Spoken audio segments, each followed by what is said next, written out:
Добър ден. 175. 175.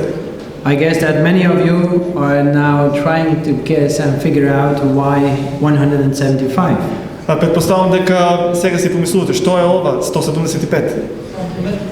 Well, 175 is exactly the number of years between today and 1844. Всушност 175 е бројот на години помеѓу денес и 1884 година. 44, се извинете. So this number makes us have the question, can we still go out today and say that Jesus will come back soon? Имајќи го ова на ум се поставува прашањето дали ние се уште го имаме на ум тоа дека Исус ќе дојде наскоро. It's a strange number, 175, to say that something will happen soon. Како за оваа бројка 175, доста е чудно да се каже дека нешто наскоро ќе се случи.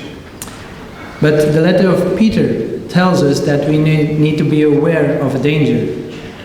Но посланието на Петар ни кажува дека ние треба да бидеме да се чуваме од одредена опасност. In the second letter of Peter, in chapter 3, and verse 9.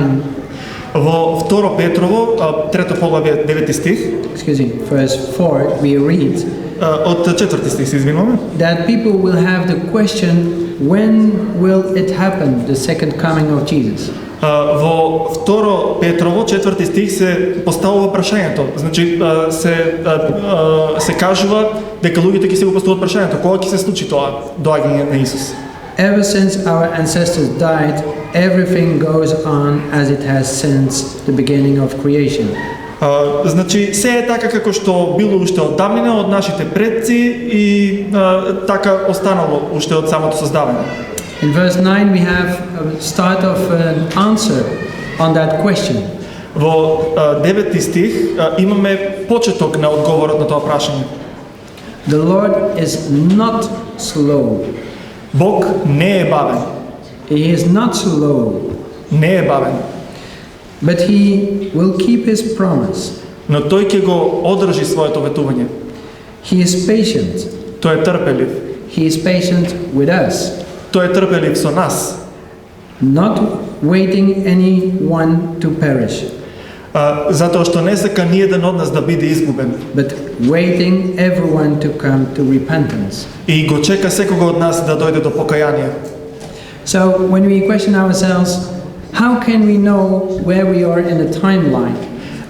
Така кога ќе си го поставиме прашањето каде се наоѓаме на оваа временска линија, I guess that we will think about a few words like wars, earthquakes.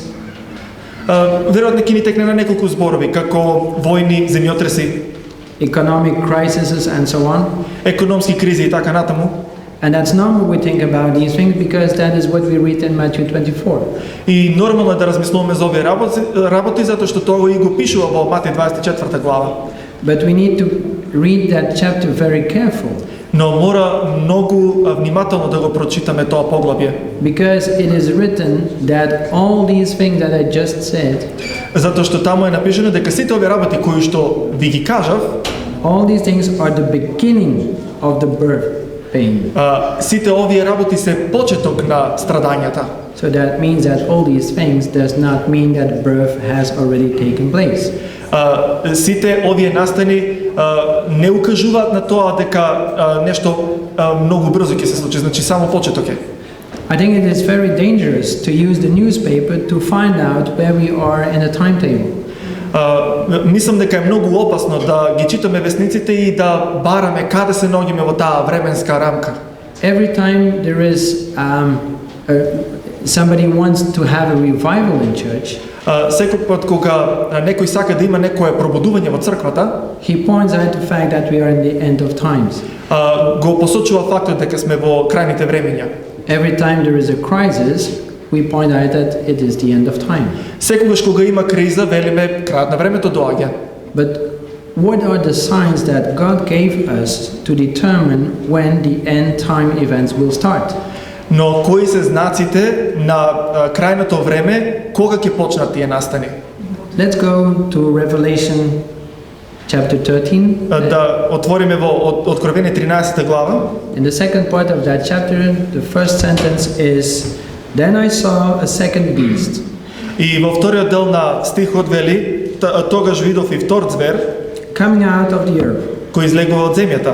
It had two horns, Имаше два рога, like a lamb, како на јагне, but it spoke like a dragon." но зборуваше како змев.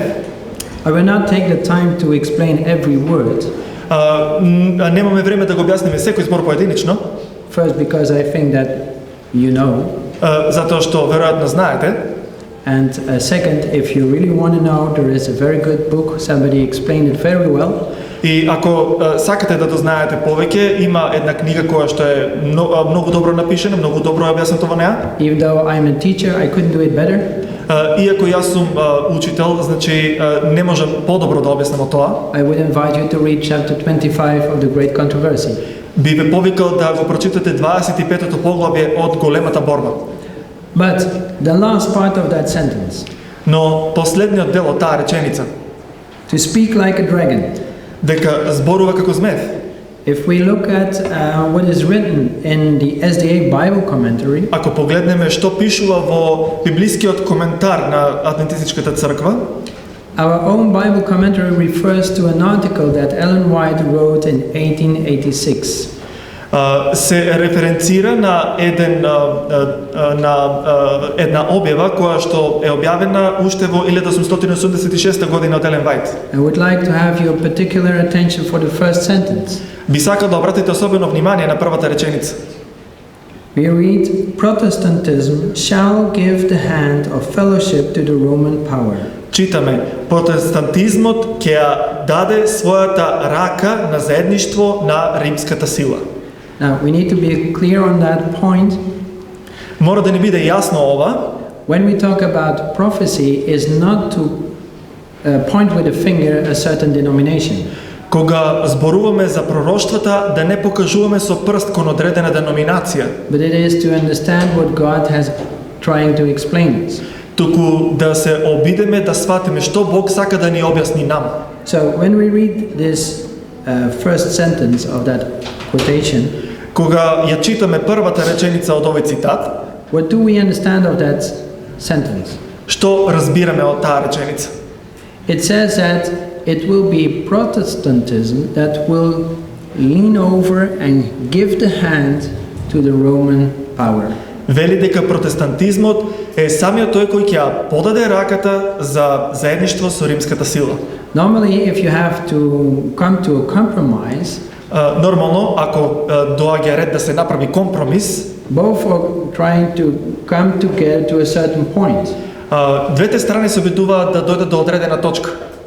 Here, it's not the case.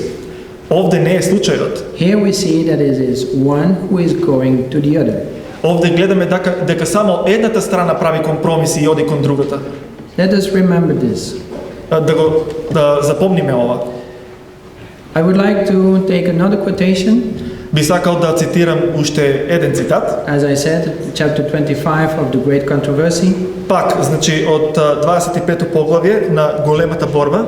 On page 445 we read, Кога водечките цркви во Соединетите држави ќе постигнат согласност во точките на науката што им се заеднички и кога ќе почнат да влијаат врз државата да ги наметне нивните прописи и да ги поддржи нивните установи, тогаш протестантска Америка ќе стане икона на римската свештеничка власт, а неизбежна последица на тоа ќе биде наметнување на граѓански казни за оние што веруваат поинаку. Okay, now we've read this. What does this mean? Веќе прочитавме, значи, што значи ова.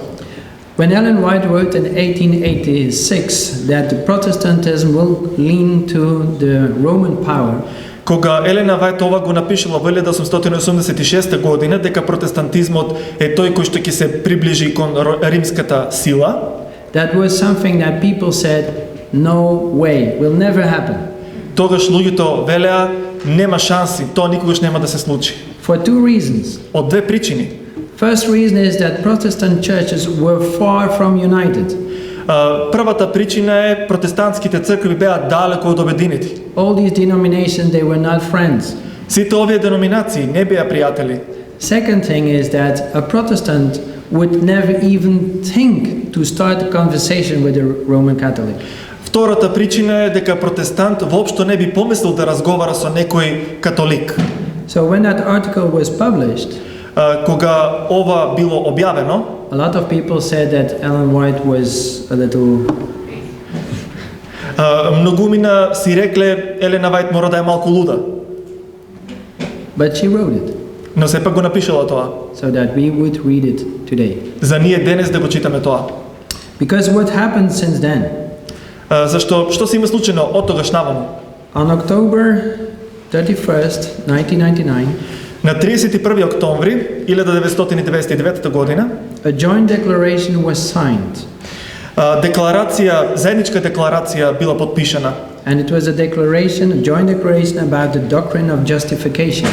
И тоа е всушност здружена декларација за доктрината на оправдување. What is important to know is between whom was it signed? Многу е важно да се забележи помеѓу кои страни беше подпишано ова. It was between the Lutheran Church and the Roman Catholic Church. Ова било помеѓу лутеранската црква и католичката црква. Now, I don't know how far your history knowledge reaches. Не знам колку имате познавање од историја, But the Lutheran churches started to exist because of the doctrine of justification. но лутеранските цркви почнале да постојат баш поради темата на оправдување. The Roman Catholic Church has a certain view about justification. Римокатоличката црква има одредено мислење, одредено гледиште за оправданието. And I'm not a specialist in Roman Catholic theology, И не сум експерт во римокатоличка теологија, but to summarize, it's not justification by faith. но да ви сумирам, не е оправдание со вера.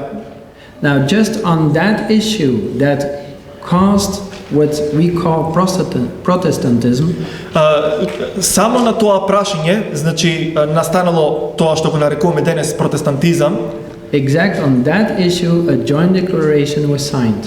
токму на тоа прашање заедничка декларација била подпишана.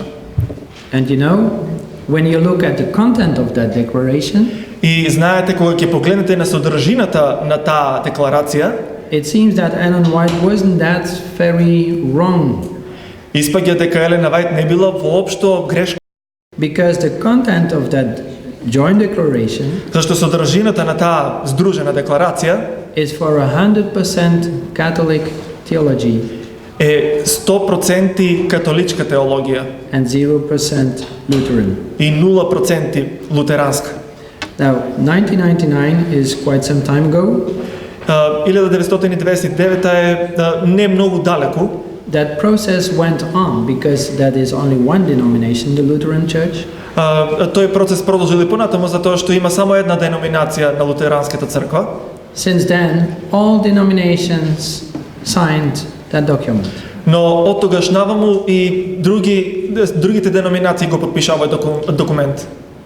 The Methodist Church, Методистичката црква, Pentecostal Church, Пентакосталната црква, Presbyterian, Презвитеријанската, even the Waldensian Church. дури и Валденжанската.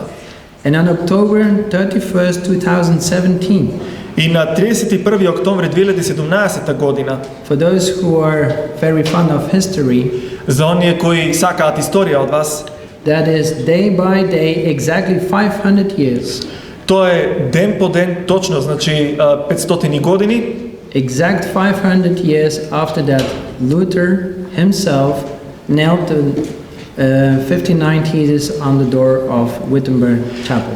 Значи, токму на тој датум поминале 500 години откако Лутер ги закачил 95 тези на вратата на Витенберг.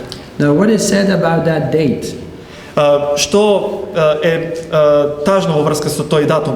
And I will read the quotation exactly Што е word by речено? word. Ќе цитирам збор по збор. Catholic and Protestant leaders have stressed their mutable bonds Католичките и протестантските лидери ги изразиле своите заеднички врски 500 years after the start of the Reformation, 500 години после почетокот на реформацијата, A movement that tore apart Движење кое го раздели Western Christianity западното христијанство and sparked a string of bloody religious wars и предизвика низа на крвави религиозни војни in Europe and lasting more than a century. во Европа кои траат повеќе од век. So it is a document signed between Catholic and Protestant leaders in plural.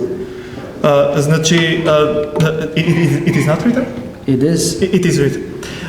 Значи ова е документ кој што е потпишан помеѓу католички и протестантски лидери. so it's not between a Catholic and one church, but between a Catholic and all churches. Значи не е помеѓу поединци, туку помеѓу католичката и сите лидери протестанти. And how is the Reformation seen? И како се гледа на реформацијата според ова? Reformation is seen as a movement that tore apart Western Christianity. На реформацијата се гледа како на нешто што го разделило христијанството And is the base of many wars. и го представуваат како основа, како причина за многу војни. That is how it is perceived. Така се перцепира тоа. Now, let us take our Bible. Ајде да отвориме Библијата. Is there disunity? Дали има неединство? Yes, of course. Секој дека да. If we take Daniel 8, verse 12, Ако читаме од Даниел 8 глава 12 стих, we can read, може да читаме. because of rebellion. Can I just open? Yes, of course. Okay. Daniel 8 verse 12.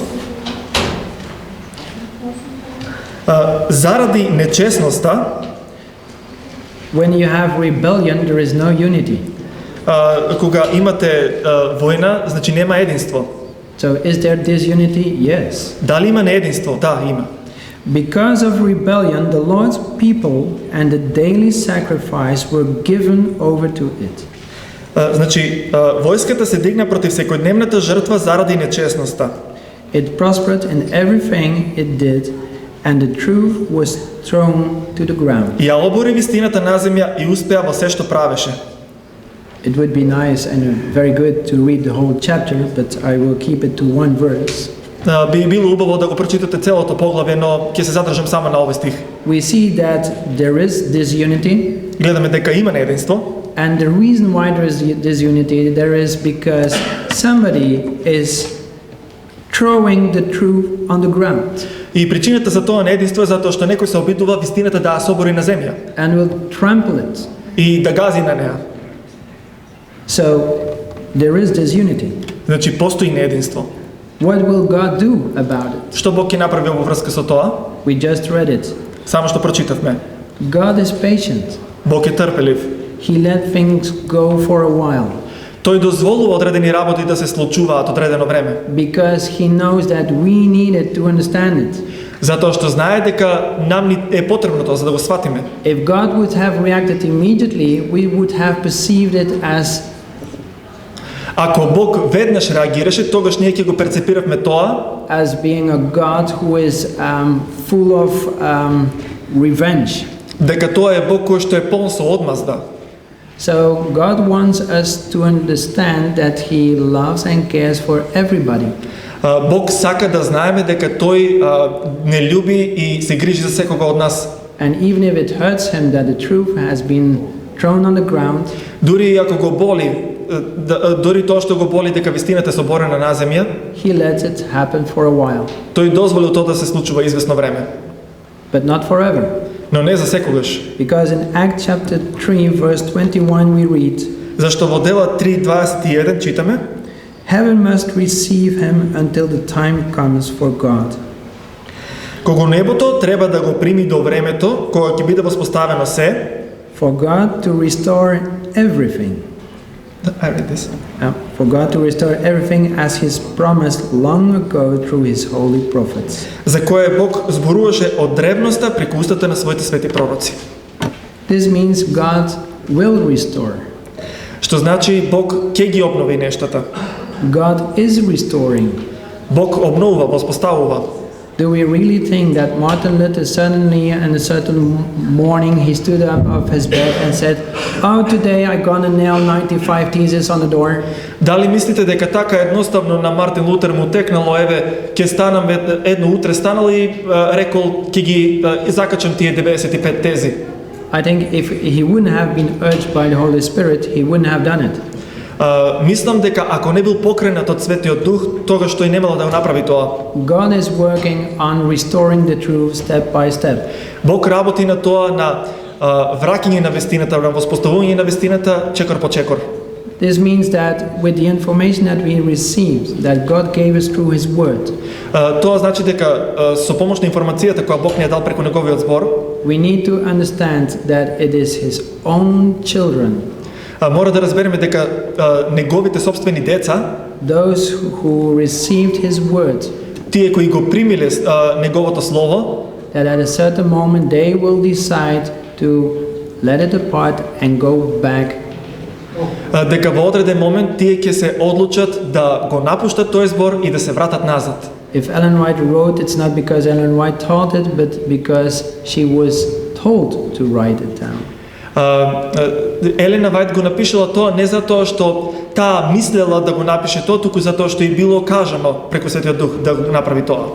This means if we try to make now a summary, Значи, ако се обидиме да направиме едно сиже, we have a timeline. имаме временска рамка. And the first event that was foretold И на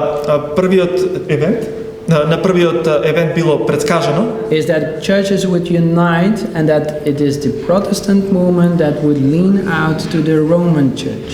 дека настанот ќе биде дека протестантите ќе ја подадат раката кон римокатоличката црква. Well, we need to understand right now, right here, Мора тоа да го сватиме сега овде. that even though the sentence we read was in the future, Иако ова што го прочитавме звучи како дека е во иднината, today we should reprint and republish all our great controversies, ние треба пак да ги испечатиме, пак да ги објавиме примероците од големата борба, because today it is not prophecy but it is history. затоа што денес веќе не е пророштво, туку е историја. What Ellen White told, this will happen, Тоа што Елена Вајт напишала дека ќе се случи, has happened. веќе се случило. It's already behind us. Веќе е зад нас. So if we want to know where we are in the timeline, Ако сакаме да знаеме каде се наоѓаме моментално во временската рамка, for sure I cannot say in which year Jesus will come back. I don't know. според ова не можам да кажам кога Исус ќе се врати, But what I do know for sure но она што сигурно го знам is that the first step that starts the end time events е дека првиот чекор кој што е почеток на крајните настани lays behind us, е веќе зад нас. and that the next step is just in front of us. И следниот чекор е пред нас. The next step will be Следниот чекор ќе биде that the churches will use their influence to the state to enforce a law. Следниот чекор е што црквите ќе влијаат за државата да може да ги присили нивните доктрини на народот. This is future. Ова е иднина. But as we know that the first step is behind us, Но како што знаеме дека првиот чекор е зад нас, it's not a difficult mathematic to know that the second step is now just in front of us. не е тешко да пресметаме дека вториот чекор е пред нас. And once we have taken the second step, the third will be И откако вториот чекор ќе биде остварен, третиот ќе биде the Sunday law. неделниот закон. The second one is known among us as the image to the beast, and the third one is the mark of the beast. Второто го знаеме како слика на, односно икона на зверот, а третото го знаеме како жигот на зверот. To know this and to understand this За да го знаеме ова и да го разбереме, should make that we feel the importance ова треба да ни помогне да ја почувствуваме важноста of the time where we are living in. од на времето во кое живееме. I would like to Yes, between second and the third one we have the third angel's message, but I would like to go. Okay, I would like to tell you about a campaign that has been launched in Belgium. Би сакал да ви споменам за една акција, кампања која што се одвива во Белгија. I've heard these past few days many reasons why bringing the word of God here in Macedonia would be very hard. Во последните неколку дена сватив зошто Божјото слово да се шири овде во Македонија многу тешко. And I think it is very hard. И си помислив навистина е тешко. One of the reasons I've heard is that the Orthodox Church is very important for the identity of every Macedonian. Едната работа која што ја чув е дека на секој македонец му е православието му е идентитет. Now, let me tell you, in Belgium we are not Orthodox, we are Catholics. Да ви кажам, во Белгија значи не сме православни, туку сме католици, најголем дел. And we are not very nationalistic, so when you go to Belgium you will not see flags all over the country. И не сме толку многу големи националисти, кога ќе дојдете во Белгија нема да видите толку многу знамиња низ државата. But Catholic faith is connected with family. Но католичката вера е поврзана со семејството. And I can tell you as I am a first generation Adventist. Тоа можам да ви го кажам затоа што јас сум прва генерација адвентист. To change means that you deny what your parents have taught you.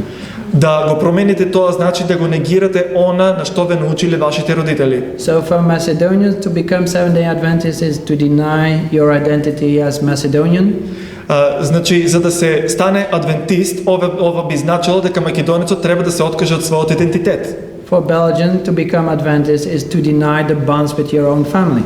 И за белгиец исто така би било значи негирање, односно откажување од на неговиот идентитет, од неговата фамилија. There is no such place as a place where it is easy. Нема такво место каде што нештата се лесни. So how did we do now in Belgium? Како го изведовме ова во Белгија? We used the globe tracts. Користевме глоу трактати. As it worked in France, we can try it in Belgium. Штом тоа функционираше во Франција, го пробавме истото и во Белгија. Now, I've told you this morning the story of that lady who was baptized more than 40 years ago. Вие кажав утро во приказната за жената која била крстена пред 40 години. Well, many Belgians are just like that old lady. Многу белгијци се како таа жена. They don't dare to say what they believe. Не се осмелуваат да кажат во што веруваат. So what we do now is we go in a certain street. It doesn't need to be in the village where you live. Значи, што се случува? Одите по една улица, не мора да значи дека сте во местото каде што живеете. You pick a street. Одберете било која улица. And you start to put a glow on every door. И почнувате да ставате глоу трактати на секоја врата. Next week you do the same street, the same houses with another glow. Наредната недела на истото место со поинакви трактати глоу. And you can do that for a while. И тоа го правите известно време. And in the end, и на крајот, then you need to have a little bit courage. Мора да имате малку храброст. Because we made a special flyer. Затоа што направивме специјален флаер. And on the first side, и на првата страница, we refer to the glows. Објаснувавме за глоу трактатите. On the other side, на другата страна, we proposed them. На другата страна им предложивме to, if they have questions, they can ask their questions. За ако имаат прашања, може да ги постават.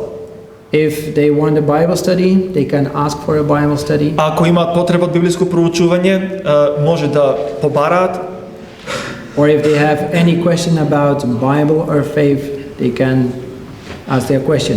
Или ако имаат било какво прашање во врска со верата или со Библијата, може да го постават тоа прашање. But as we understood that we are in the very end times. Но како што веќе свативме дека се наоѓаме во крајните времиња. And that we understood that Ellen White say way before things happens what will happen. И веќе видовме дека Елена Вајт напишала многу време пред да се случи нешто дека ќе се случи. And she said such things that were absolutely like impossible at the moment, they said. И напишала работи кои во тоа време кога ги напишала изгледале како невозможни. On the left side of the flyer, На левата страна на флаерот we have written 2 prophecies. напишавме 2 пророштва. And when we bring those prophecies, I'm quite sure that like everybody would think that we are completely nuts.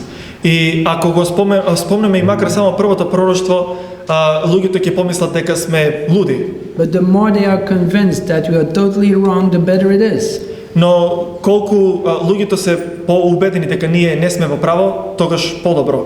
Because if we pray for the latter rain, Зашто ако се молиме за доцниот дожд, how can the latter rain do its work како доцниот дожд може да ја направи својата работа? if we didn't have sown before?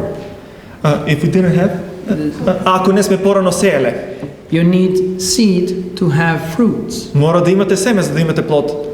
So we know that Satan will make sure that people are drowned in the flow. Сатаната ќе се погрижи за луѓето да бидат однесени сите од една иста струја. That is why we need to say today what will happen.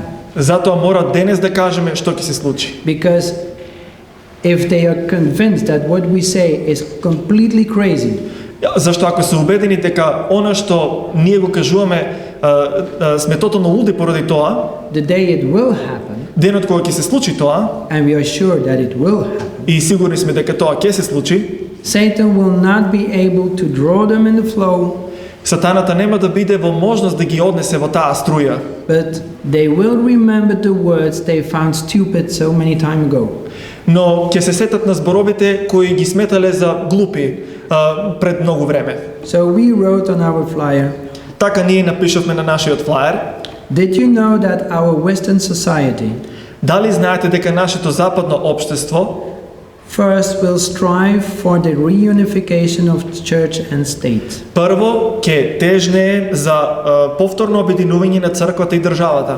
To say something today in Belgium, in France, in the Netherlands За да кажете денес во Белгија, во Франција, во Холандија, is something totally crazy. тоа е тотално лудо.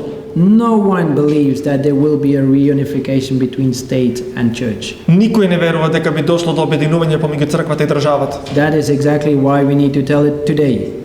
Токму затоа ние денес треба да го кажеме тоа. And the second thing is, А втората работа е, because of disasters, поради несреќите, поради уништувањата, ecological and economic, еколошките и економските кризи, society will return to a medieval obligation to sanctify Sundays. општеството ќе се врати на својата обврска да ги освети, да освети неделата како ден. That is what we give today. Тоа е она што ние треба да го зборуваме денес. It is hard to say because you will not be seen as a wise person. Тешко е затоа што нема да ве сметаат луѓето за многу мудра особа. You will be ridiculed. Ќе бидете исмевани. But believe it or not, one day they will remember those words. Но верували или не, еден ден ќе се сетат на тие зборови. God gave us the prophecies that we would understand the importance of the time we are living. Бог ни ги дал пророштвата за да го сватиме значењето на времињата во кои живееме. We know in what time we live. Знаеме во кое време живееме. The prophecies are clear. The first step of the end of time events is behind us. Пророштвото самото кажува дека почетокот на крајните настани е зад нас веќе. We received so many truths. Веќе имаме примено толку многу вистина. It would be like murder if we do not proclaim them. Би било како убиство да не ги проповедаме овие вистини. Everybody has his reason why he goes out and tell the message that we have received. Секој има причина да ја сподели пораката која што сме ја примиле. But to me, to understand what trust God have given me, Но за мене да разберам каква доверба Бог мене ми укажал, and to understand what responsibility he has given me, и да сватам каква одговорност ми дал тој мене, I can't do nothing else не можам ништо друго да направам than go out отколку да излезам and share what God has given me. и да го споделам тоа што Бог ми го дал. And I hope really the same for Macedonia. И се надевам за истото во Македонија. Amen. Амин.